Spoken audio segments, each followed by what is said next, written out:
إن الحمد لله نحمده ونستعينه ونستغفره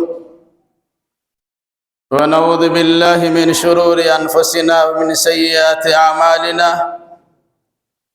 من يهده الله فلا مضل له ومن يضلل فلا هادي له وأشهد أن لا إله إلا الله وحده لا شريك له وأشهد أن محمدًا عبده ورسوله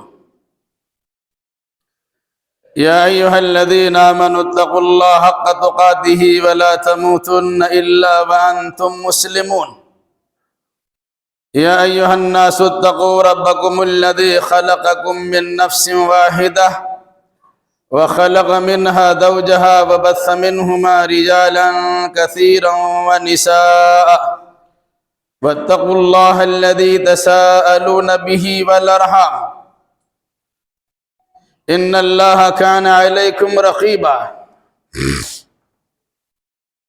يا أيها الذين آمنوا اتقوا الله وقولوا قولا سديدا يصلح لكم أعمالكم ويغفر لكم ذنوبكم ومن يطع الله ورسوله فقد فاز فوزا عظيما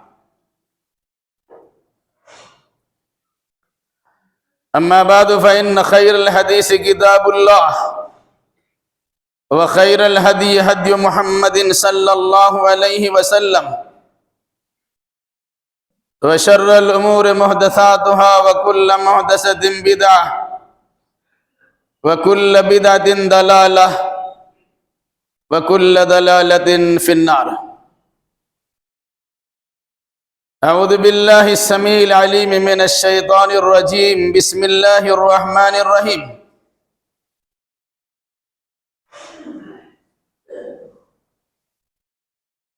وما لكم لا تقاتلون في سبيل الله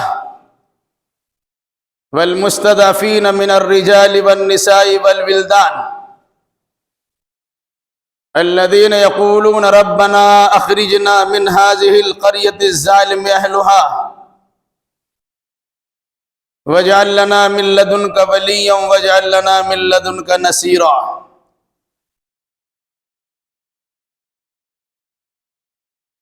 سبحانك لا علم لنا إلا ما علمتنا إنك أنت العليم الحكيم.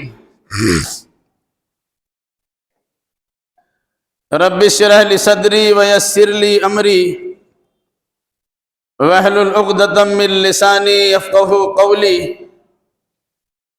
رب زدنی علما.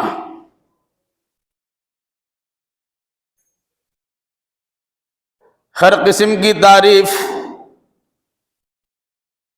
ہر چیز کے خالق و مالک اللہ رب ذوالجلال والاکرام کے لیے لائق و سزاوار ہے. جس کے ہاتھ میں سارے جہان کا اقتدار ہے، جو ساری دنیا کا تنہا خالق و مالک ہے. حیات و موت جس کے قبضے قدرت میں ہے، عزت و ذلت جس کے اختیار میں ہے. اور درود و سلام نازل ہو جملہ انبیاء کرام علیہم السلام پر،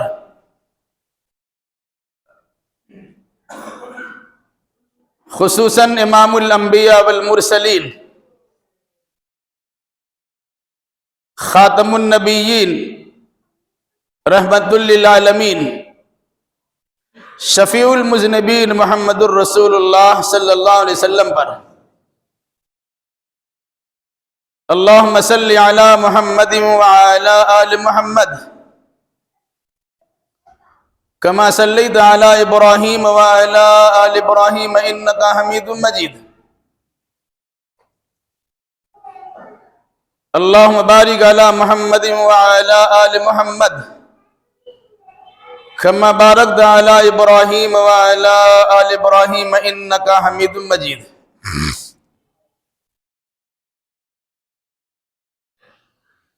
بزرگوں، نوجوان ساتھیوں، پردہ نشین ماں اور بہنوں،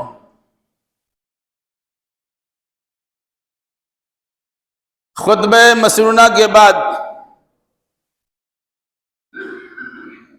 سورۃ النساء کی ایک آیت کریمہ کی تلاوت کی گئی ہے۔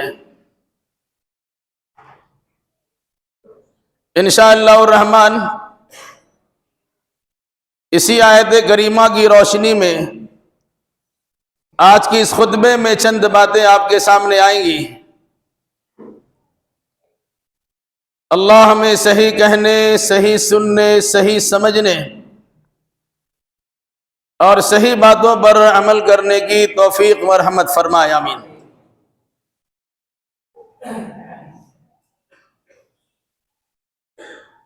آج پوری دنیا میں اسرائیل و فلسطین سے متعلق اضطراب اور بے چینی پائی جاتی ہے۔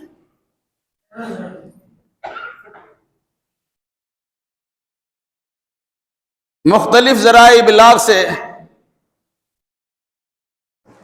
جھوٹ اور سچ، متضاد خبریں عوام و خواص تک پہنچ رہی ہیں۔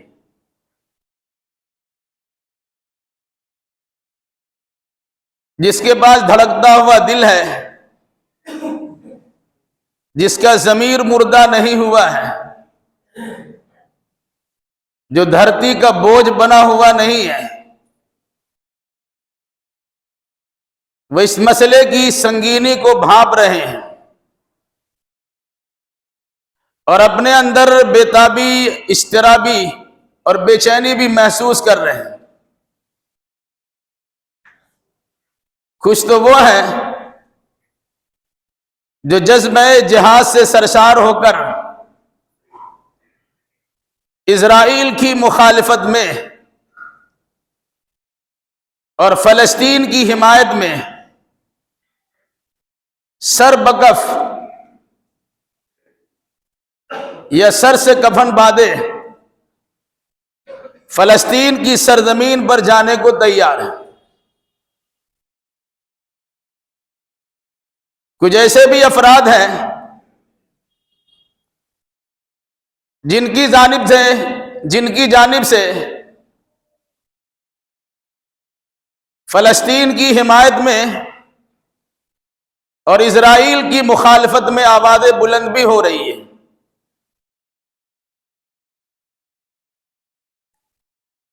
دنیا کے ممالک سے بھی مختلف قسم کے خبریں آتی ہیں۔ کبھی جنگ بندی سے متعلق باتیں ہوتی ہیں، کبھی غزہ پٹی کے مظلومین پر آنسو بہایا جاتا ہے، کبھی فلسطین کے مظلوم انسانوں پر رویا جاتا ہے، تو کبھی اسرائیل کے خلاف کچھ بولیاں بولی بھی جاتی ہیں۔ مگر میں آپ سے پوچھنا چاہتا ہوں، یہ سلسلہ دراز ہوتا جا رہا ہے لیکن جنگ بندی نہیں ہو رہی ہے۔ تباہی و بربادی کا لامتناہی سلسلہ شروع ہے۔ اسرائیل کی جانب سے ظلم و بربریت کا بازار گرم ہے۔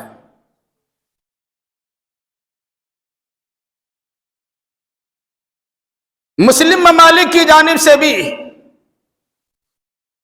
کوئی دو ٹوک اعلان نہیں ہو رہا ہے۔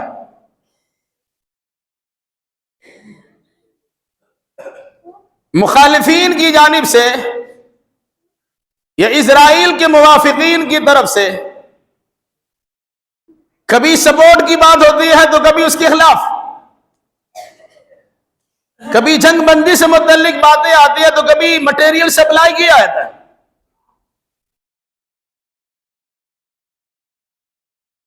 انسانیت دم توڑ رہی ہے، ظلم کا بازار گرم ہے،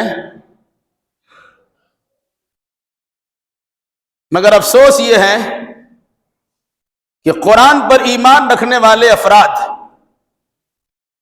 جنہوں نے کئی بار قرآن مقدس کو ختم کیا ہوگا، ان کی نگاہ میں قرآن مجید کی آیت کریمہ نہیں آتی. جو مظلومین مکہ کے تھے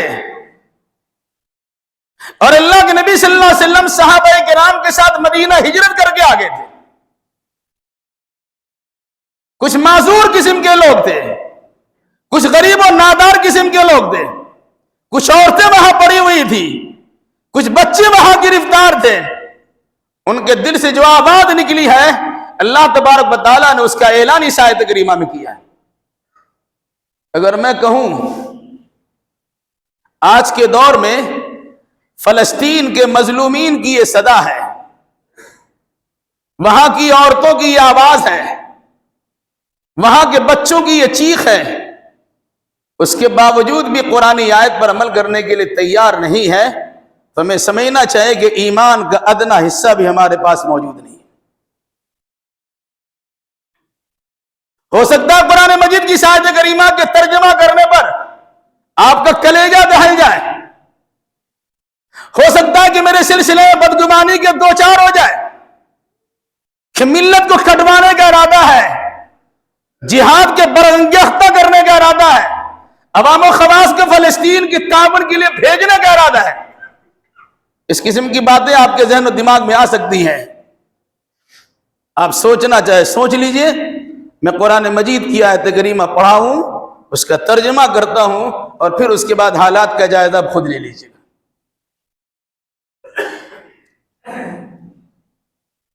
اس سے پہلے چند باتیں یاد رکھیے. اسرائیل، جسے قرآن مجید نے بنی اسرائیل کہا ہے، بڑی عیاری و مکاری سے بنی کو نکال کر اسرائیلی اپنی حکومت کا نام رکھا ہے کہ شاید مسلمان کو حضرت یعقوب علیہ السلام سے عقیدت و محبت ہے، ان کے نام پر لان تان کرنا گوارا نہیں کریں گے.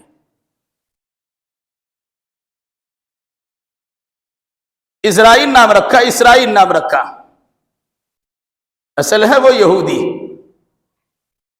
جو در حقیقت حضرت اسرائیل کی اولاد ہے، حضرت یعقوب کی اولاد ہے، وہ ابراہیم علیہ السلام کی دوسری نسل کے افراد ہیں جنہیں اسرائیل کہا گیا. قرآن مجید کے پہلے پارہ میں پڑھیے گا یا سورہ بقرہ میں بطور خاص اسی بنی اسرائیل کا تذکرہ بار بار کیا گیا ہے، یا بنی اسرائیل، یا بنی اسرائیل، یا بنی اسرائیل.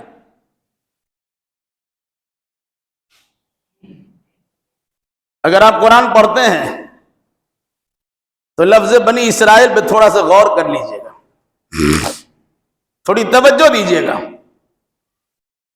ایک جانب قرآن مجید نے کہا انی فضلتکم علی العالمین، اے بنی اسرائیل ہم نے دنیا جہان کے سارے انسانوں پہ تمہیں فضیلت دی ہے.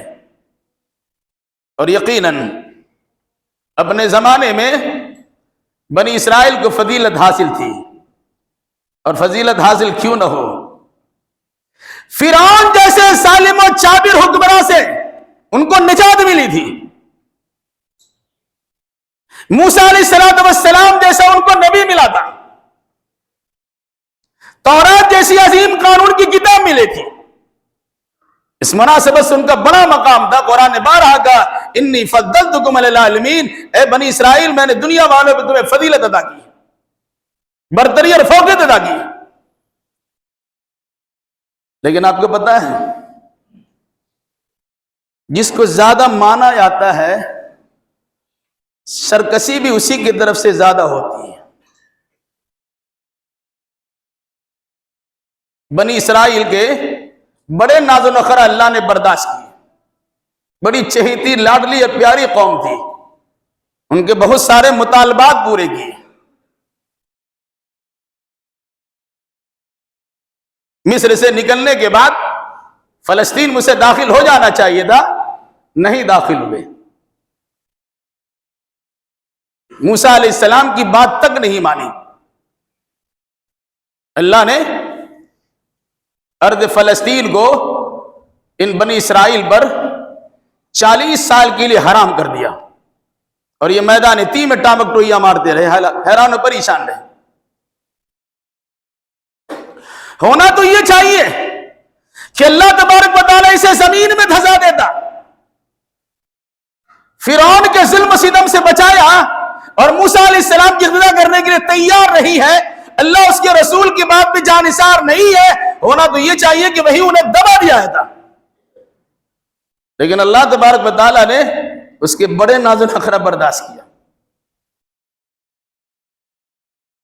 وَظَلَّلْنَا عَلَيْكُمُ الْغَمَامَ وَأَنزَلْنَا عَلَيْكُمُ الْمَنَّ وَالسَّلْوَىٰ، ایک میدان میں پڑے ہوئے ہیں جہاں کوئی مکان نام کی چیز نہیں ہے، کوئی شجر نہیں، درخت نہیں ہے، کوئی پانی پینے کا سامان نہیں ہے، کوئی کھانے کے اسباب نہیں ہے، رہائش کے بہت بڑا مسئلہ پڑا ہوا ہے، تو اللہ تبارک و تعالیٰ نے بادل کو سائبان کے طور پہ ڈال دیا کہ شبنم کی اور اوس کی ویسے پریشان نہ ہونے پائے، بادل اس پر سائبان کی طرح ہے، گویا وہ چھت بن گیا بادل، اور اس کے نیچے آرام کر رہے ہیں۔ بھوک لگی، شدت بھوک کے نتیجے میں موسیٰ علیہ السلام سے دعا کیا، موسیٰ کھانا تو چاہیے، انسانی فطرت ہے، کھانے کی ضرورت ہے، کھانا چاہیے۔ موسیٰ علیہ السلام نے اللہ سے دعا کی تو اللہ نے من و سلوہ بھیج دیا، بلا مشقت کی من اور سلوہ، آسمان سے شبنم کے قطرات کی طرح کوئی چیز گرتی، اور زمین پہ گرنے کے بعد وہ دھنیا کے دانے کے برابر ہو جاتی، جس طرح لکم دانہ ہوتا ہے اس طرح کی میٹھی چیز ہلکی سی بن جاتی۔ اور سلوہ بٹیر کی قسم کا پرندہ ہوتا، پہاڑوں کی اوٹ سے ہزاروں کی تعداد میں آتے، لوگ پکڑتے بھون کے کھا لیتے، کوئی کمانے دھمانے کی ضرورت نہیں تھی، کھا لیا۔ موسیٰ پانی چاہیے، کس منہ سے موسیٰ علیہ السلام سے لوگ سوال کرتے ہیں، یہ بے غیرتی کی انتہا ہے۔ جن کی بات نہیں مانتے لیکن عقیدہ ہے کہ انہی کے کہنے پر اللہ تبارک و تعالیٰ کھانا بھی دے گا، پانی بھی دے گا۔ مطالبہ کیا، موسیٰ پانی چاہیے۔ وَإِذِ اسْتَسْقَىٰ مُوسَىٰ لِقَوْمِهِ فَقُلْ نَضْرِب بِّعَصَاكَ الْحَجَرَ فَانْفَجَرَتْ مِنْهُ اثْنَتَ عَشْرَةَ عَيْنًا۔ موسیٰ علیہ السلام کے الہی میرے قوم کو پانی چاہیے۔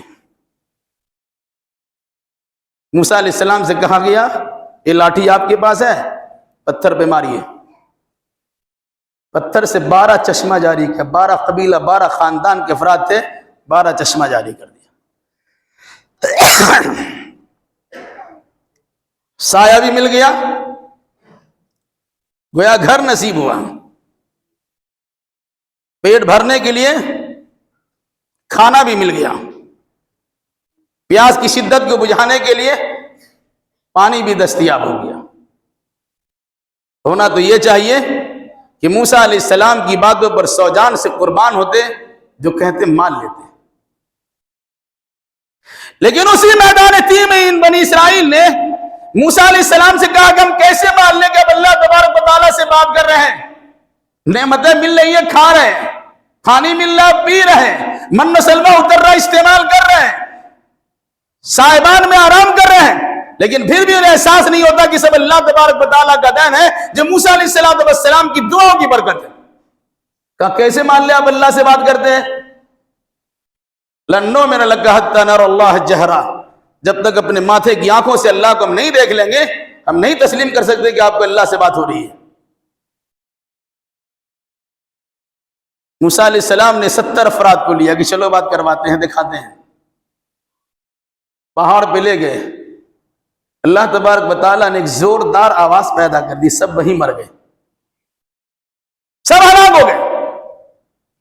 موسیٰ علیہ السلام نے دعا کی الہی قوم کے لوگ تو مجھے تانا دیں گے، موسیٰ نے اپنے مخالفین کو کٹوا دیا، جنہوں نے دلیل کا مطالبہ کیا انہیں مروا دیا، جنہیں حجت و حوایت کی انہیں ذبح کروا دیا، الہی اسے زندہ کر دے۔ تو موسیٰ علیہ السلام کی دعا کی برکت سے انہیں زندہ کر دیا گیا۔ یہ ہے بنی اسرائیل، اسی پر بس نہیں ہے، راستے ہی میں موسیٰ علیہ السلام سے اس بنی اسرائیل نے مطالبہ کیا، اجعل لنا الہا کما لہم آلہہ، موسیٰ یہ جو ہم یہاں سے گزر رہے ہیں ان کے مورتی اور مجسمے ان کے پاس ہے، ان کے سامنے جبین نیاز جھکائے ہوئے ہیں، اعتکاف کیے بیٹھے ہوئے ہیں، چڑھاوے چڑھا رہے ہیں، منت و سماعت کر رہے ہیں، ایسے معبود ہمارے لیے تو بنا دیجئے۔ موسیٰ علیہ السلام نے کہا جہالت کی باتیں کیوں کرتے ہو؟ تمہارا اللہ تو وہ اللہ ہے جو ساری کائنات کا خالق ہے، اس کی طرف سر جھکانے کی کیا ضرورت ہے؟ وہی بنی اسرائیل ہے جس نے موسیٰ علیہ السلام کی غیر موجودگی میں اگرچہ انہیں مجسمہ نہیں ملا، معبود نہیں ملا، تو اسی موسیٰ علیہ السلام کی قوم بنی اسرائیل کے ایک فرد جسے سامری کہا جاتا ہے، اس نے بنی اسرائیل کے زیورات کو پگھلایا، اس سے بچڑا بنایا، اس میں سے بھیں بھیں کی آوازیں آنا شروع ہوئی۔ قوم سے کہا دیکھو موسیٰ تو بولے تھے ہم 30 دن میں آ رہے ہیں، 30 دن تو گزر گیا، کہاں آ رہے ہیں؟ 10 دن کا اور اضافہ کیا گیا، 40 دنوں کا اعتکاف موسیٰ علیہ السلام نے کوہ طور پہ کی۔ کہا کہاں ہے وہ جھوٹے ہیں، تمہارا معبود تو یہی ہے، پوجا کرنا شروع کر دیا۔ موسیٰ علیہ السلام کو خبر ملی، واپسی ہوئی، کہا کیا ہوا؟ آپ نے سامری سے بھی پوچھا، آپ نے اپنے بھائی حضرت ہارون سے بھی پوچھا، آپ نے اپنی قوم سے بھی پوچھا کہ میری غیر موجودگی کا یہ نقصان؟ یاد رکھیے گا، اگر کسی کی غیر موجودگی میں فتنہ سامانی کا بازار گرم کرتا ہے تو وہ انسان در حقیقت بنی اسرائیل کے یہودیوں کے نقش قدم پر چلتا ہے۔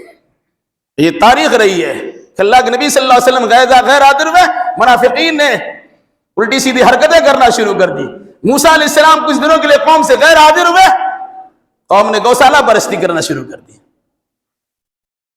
بہرحال موسیٰ علیہ السلام نے بد دعا دے دی کہ لا مساس ان تقول لا مساس، سامری تم نے جیسی حرکت کی ہے تم زندگی بھر کہتے رہ جاؤ میرے بدن کو ٹچ مت کرنا۔ ایسا بیمار پڑا جو انسان اس کو چھوتا تھا، چھونے والے کو بخار لگ جاتا اور اس کے بخار میں شدت ہو جاتی، بےتاب اور پریشان ہوتا کہ دور رہو، ہمارے بدن کو ٹچ مت کرو، چھو مت۔ ان تقول لا مساس،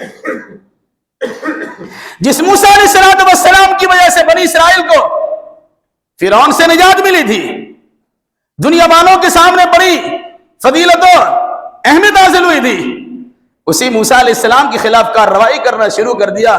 اسی کے قوم کا ایک فرد جس کا نام قارون ہے، موسیٰ علیہ السلام بھی الزام لگوا دیا، کسی لڑکی کو کھڑا کیا، کہو یہ موسیٰ علیہ السلام میرے ساتھ غلط حرکتیں کرتے، ایک طرف وہ تقریر کر رہے ہیں، دعوت و تبلیغ کا فریضہ انجام دے رہے، قوم کو سمجھا بجھا رہے، کسی لڑکی کو کھڑا کر دیا کہ موسیٰ لمبی لمبی بات کرتا ہے، میرے ساتھ ان کے ناجائز سمبند، ناجائز تعلقات ہیں۔ بد دعا موسیٰ علیہ السلام نے دی، وہ دھسا زمین میں دھس رہا اور قیامت تک دھستا چلا جائے گا۔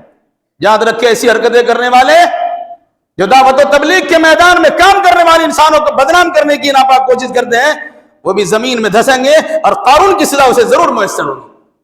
یہ بنی اسرائیلی کا دین ہے، یہودیوں کا طریقہ کار ہے۔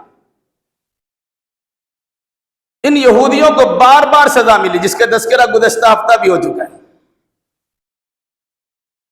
ہم کو لگتا ہے کہ یہودیوں پر اتنا عذاب آیا کہ یہودی سراپا عذاب ہی بن گیا ہے۔ وہ عذاب اپنے لیے ہو نہ ہو، آج مسلمانوں کے لیے عذاب ہے، پوری دنیا کے لیے عذاب ہے۔ دیکھ لیجیے آپ، فلسطین پہ ناجائز قبضہ جمایا گیا، کس نے جموایا، کس نے دلایا؟ بھئی برطانوی سامراج جنہیں ہندوستان کی سرزمین سے بوریا بستر لپیٹنے پر مجبور کیا گیا تھا، اسی نے اسے باضابطہ شیلٹر دیا، وہاں جگہ عطا کی، اسرائیل حکومت کا قیام عمل میں آیا اور باضابطہ اس کا سپورٹ کر رہے، اور ابھی بھی کر رہے، امریکہ اور برطانیہ اور فرانس وغیرہ کی پوری حمایت اسے حاصل ہے۔ کبھی آپ نے غور کیا ہے؟ میں بتاؤں قرآن مقدس کی آیت کی روشنی میں، قرآن کہتا ہے ایک طرف وقالت اليهود ليست النصارى على شيء وقالت النصارى ليست اليهود على شيء، ان دونوں کا آپس میں اتنا اختلاف ہے کہ یہودی کہتے ہیں عیسائی کے پاس کوئی دین دھرم نہیں ہے، تو عیسائی کہتے ہیں یہودیوں کے پاس کوئی دین دھرم نہیں ہے۔ یہ آپس میں جھگڑا اتنا زبردست کرتے ہیں، لیکن جب مسلمانوں کے خلاف بات ہوتی ہے، یہود و نصارہ ایک ہو جاتے ہیں۔ اور یہ قرآن مجید کیا کہتا ہے؟ وَقَالُوا لَن يَدْخُلَ الْجَنَّةَ إِلَّا مَنْ كَانَ هُودًا أَوْ نَصَارَىٰ تِلْكَ أَمَانِيُّهُمْ قُلْ هَاتُوا بُرْهَانَكُمْ إِن كُنتُمْ صَادِقِينَ۔ مسلمانوں کے مقابلے میں یہودی بھی یہی کہتے ہیں، نصرانی بھی یہی کہتے ہیں، اسرائیلی یہی کہتے ہیں، کرسچن یہی کہتے ہیں کہ جنت میں داخل نہیں ہو سکتے ہو جب تک کہ تم ہماری ملت کی پاسداری نہیں کرو گے۔ یہودی بن جاؤ جنت میں جاؤ گے، عیسائی بن جاؤ جنت میں جاؤ گے، جبکہ دونوں ایک دوسرے کے خون کے پیاسے ہیں۔ آج بھی یہی حال ہے۔ عیسائیوں نے یہودیوں کو بہت مارا ہے، لیکن دیکھا مسلمانوں کے دین دھرم کو برباد کرنا ہے، عیسائیوں نے سوچا میں یہ کام تو نہیں کر سکتا، اس کی تاریخ رہی یہودیوں کی، اس کا استعمال کیا جائے۔ ویسی استعمال کا نتیجہ ہے یہودی ریاست اسرائیل کے نام سے عمل پذیر ہوئی، اور وہاں سے پوری دنیا کے انسانوں کو عموماً اور بطور خاص مسلمانوں کو دھمکیاں دینا شروع کیا، ان کے دین و ایمان پر ڈاکہ ڈالنا شروع کیا۔ کبھی آپ نے غور کیا ہے؟ قرآن پڑھیں گے ایسا لگتا ہے کہ پڑھتے جائیے وہ سارا نقشہ آپ کے سامنے آتا جائے گا۔ آج جو فلسطین کی صورتحال ہے وہ آپ کے سامنے ہے، شاید ہم سے زیادہ آپ ذرا اس سے واقف ہوں گے۔ خبریں سن کر، سوشل میڈیا پر خبروں کی سماعت کر کے، دیکھ کر کے زیادہ آپ کو معلومات فراہم ہوگی، مگر بہت کم لوگ ایسے ہیں جن کے دل میں یہ بے چینی پیدا ہوئی کہ قرآن مجید سے اس سلسلے میں کچھ رابطہ قائم کیا جائے اور ان یہودیوں کی کارستانیوں پر ایک سرسری نگاہ دوڑائی جائے، تو اندازہ ہوگا ان یہودیوں کو اللہ تبارک و تعالیٰ نے ایک عذاب کے طور پر پیش کر دیا ہے۔ غور کیجئے گا، ہماری کوئی نماز اللہ کی بارگاہ میں قبول نہیں ہو سکتی جب تک ہم اپنی نماز میں یہود و نصارہ کے راستے پر نہ چلنے کی اللہ سے دعا نہ کرتے ہو۔ پڑھتے ہیں نا، غیر المغضوب علیہم ولا الضالین، الہی مغضوب علیہم کے راستے پر نہ چلانا۔ مغضوب کون ہے؟ جن پر غضب ہوا یہودی ہے۔ ضالین کون ہے؟ جو گمراہ ہو گئے، عیسائی نصارہ کرسچن ہیں۔ ان دونوں کے راستے پر چلنے سے اللہ کی پناہ چاہتے ہیں، نہیں پڑھیں گے کسی نماز کی کوئی رکعت آپ کی اللہ کی بارگاہ میں قبول نہیں ہو سکتی ہے۔ پوری دنیا کے مسلمان نماز پڑھتے ہیں، دعا کرتے ہیں، لیکن اس کے باوجود انہی کے نقش قدم پر چلتے ہیں۔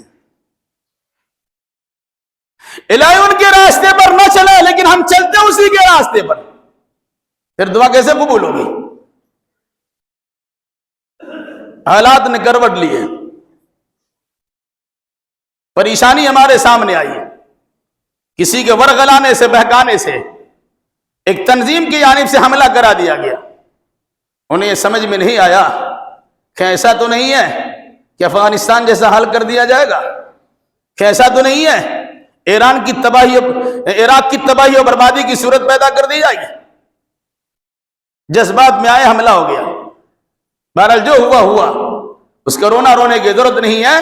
اگر کسی نے نادانی کر دی کسی کے چڑھانے میں، اس قسم کی حرکتیں کر دی، ہمیں اس سے رونے کی ضرورت نہیں ہے۔ اگر مسلمانوں کی جنگ کے نتیجے میں ذلت و خواری کا مزہ چکھنا پڑ رہا ہے تو اس کے اسباب علل پہ ہمیں غور کرنا پڑے گا۔ آخر وجہ کیا ہے؟ آج ہم ذلیل ہو رہے ہیں اور یہودی عزیز بن رہے ہیں، غور کرنے کی ضرورت ہے۔ اور یہ قرآن تو اندازہ ہوگا، سورہ آل عمران پڑھ لیجئے۔ قرآن کہتا ہے لا يضركم الا اذى وان يقاتلوكم يولوكم الادبار ثم لا ينصرون۔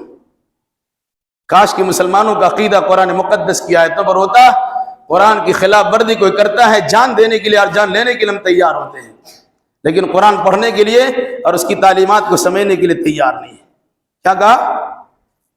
یہ یہودی تمہیں تھوڑا ہی نقصان پہنچا سکیں گے، وَإِن يُقَاتِلُوكُمْ يُوَلُّوكُمُ الْأَدْبَارَ، اور اگر یہ تم سے قتال کرے، جہاد کرے، لڑائی کرے، یہ پیٹ پھیر کے بھاگ جائیں گے۔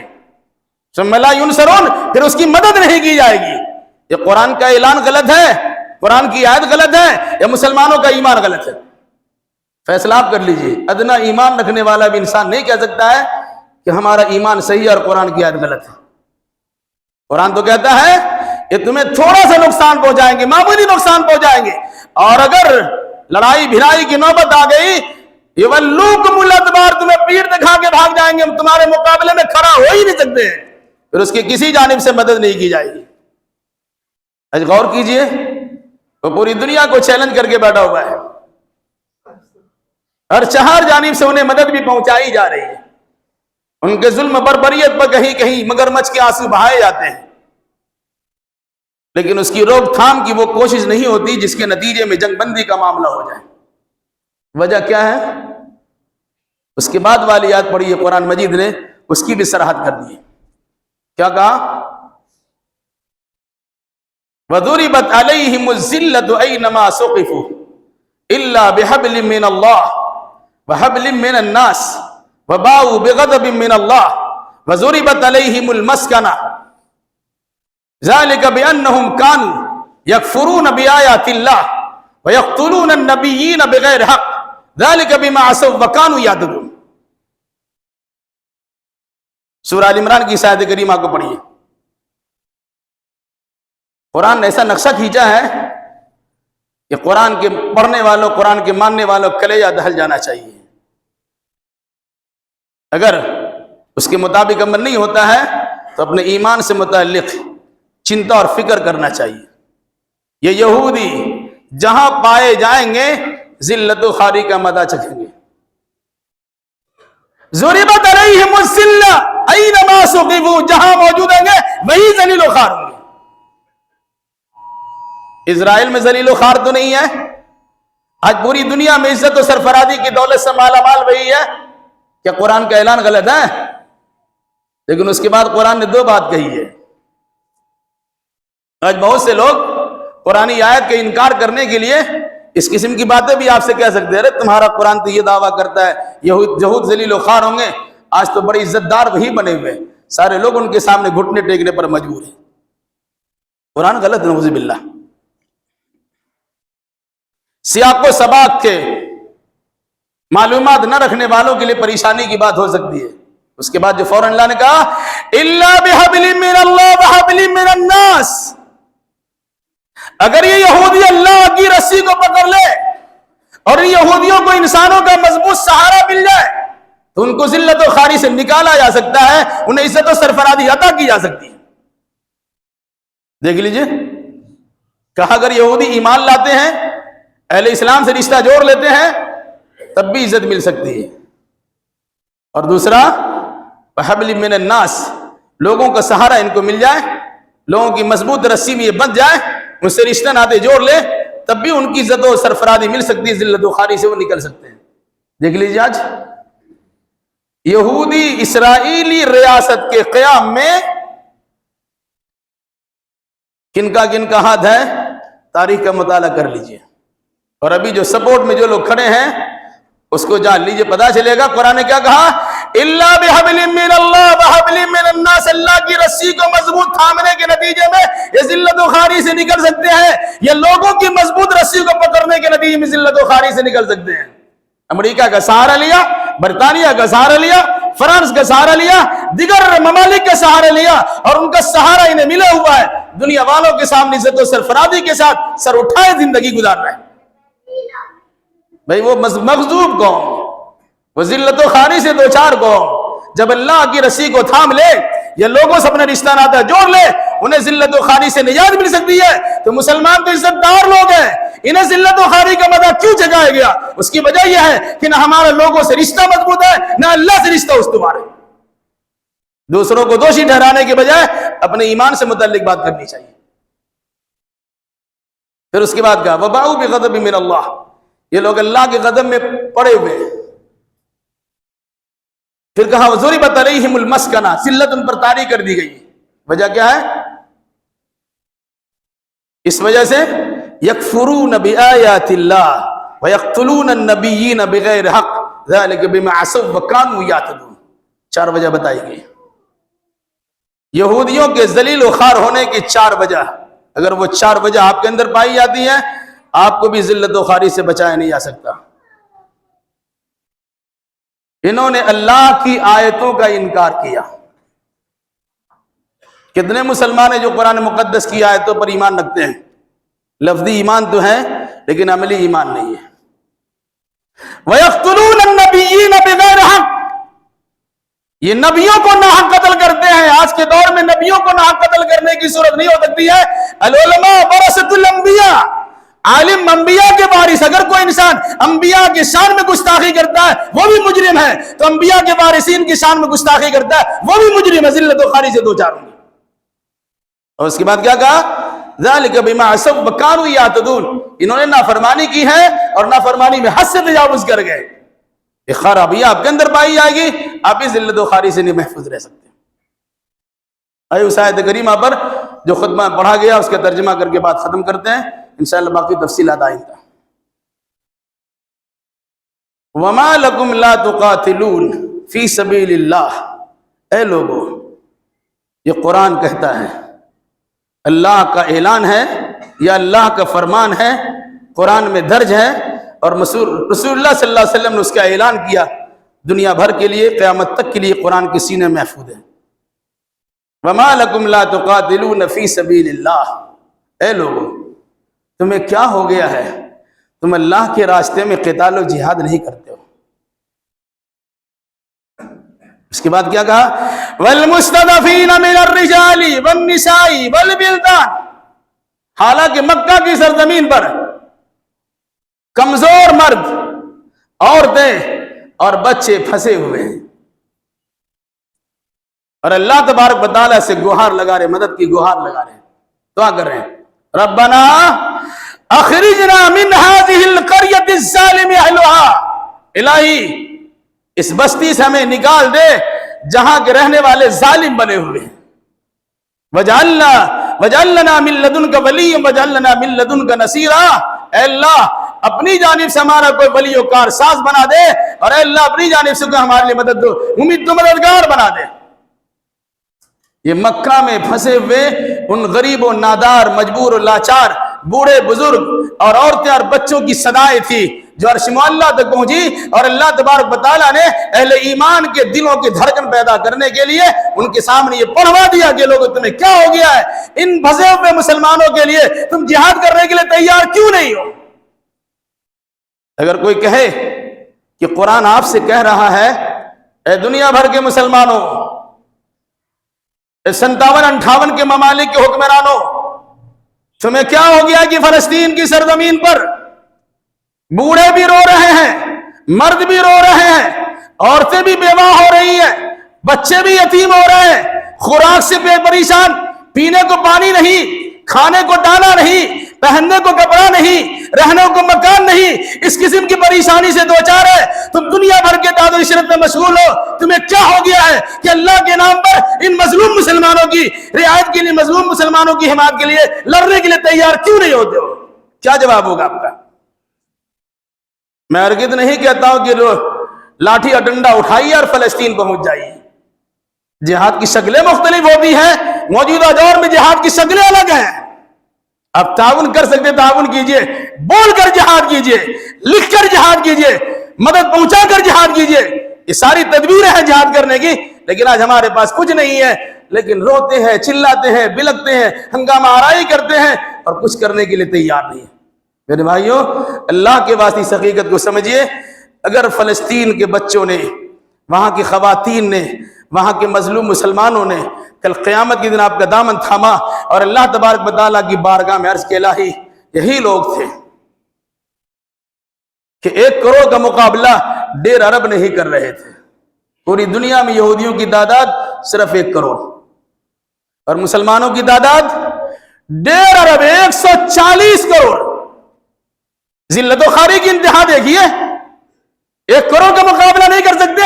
مسلمانوں اپنی تاریخ کا مطالعہ کرو، اللہ کے نبی صلی اللہ علیہ وسلم کے زمانے میں جنگی لڑی گئی، ہمیشہ 3 گنا سے مقابلہ ہوا ہے، 313 ہے تو 1000 کی تعداد سے مقابلہ ہوا، 1000 اور 3000 سے مقابلہ کیا گیا، 3000 اور 10000 سے مقابلہ کیا گیا، لیکن غلبہ اللہ تبارک و تعالیٰ کیا۔ کیوں؟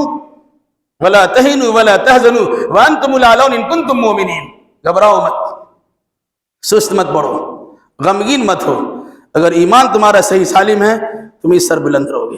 اللہ ہمیں اور آپ پر جملہ مسلمانوں کو سربلندی کی دولت سے مالا مال فرمائے اور تمام ذلت و خواری کے اسباب کو دور کرنے کی توفیق عطا نصیب فرمائے۔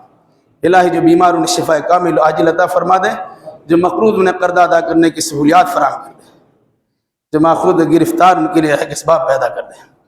الہی جو پریشان ان کی جملہ پریشانی کو دور فرما دے۔ اے اللہ فلسطین اور دنیا بھر کے مسلمانوں کے جو مظلوم ہیں ان کی داد رسی فرما دے۔ اے اللہ ان کے مریضوں کو شفا کامل و عاجل عطا فرما دے۔ الہی ان کے مجاہدین کو ثبات قدمی عطا فرما۔ الہی ان کے شہیدوں کا درجہ بلند کر دے۔ الہی ان کے بچوں کو سکون عطا فرما دے، خواتین کو بھی عزت و سرفرازی عطا فرما دے۔ الہی تو اپنے فضل و کرم سے وہاں کے مظلوم مسلمانوں کی حمایت فرما۔ اے اللہ جن لوگوں نے مسلمانوں پر اور بطور خاص ابھی فلسطین کے مسلمانوں پر ظلم و بربریت کی ہے، الہی اسے تباہ و برباد کر دے۔ الہی ان پر قحط سالی نازل فرما دے۔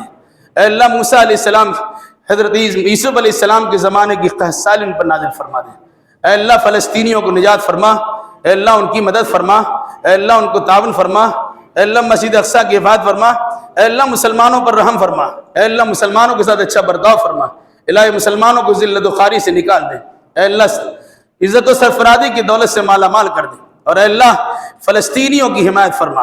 اے اللہ تو اپنے فضل و کرم سے فلسطینیوں پر رحم و کرم فرما۔ اسرائیل کو ان کے ظلم کی پاداش میں عبرتناک سزا عطا فرما دے۔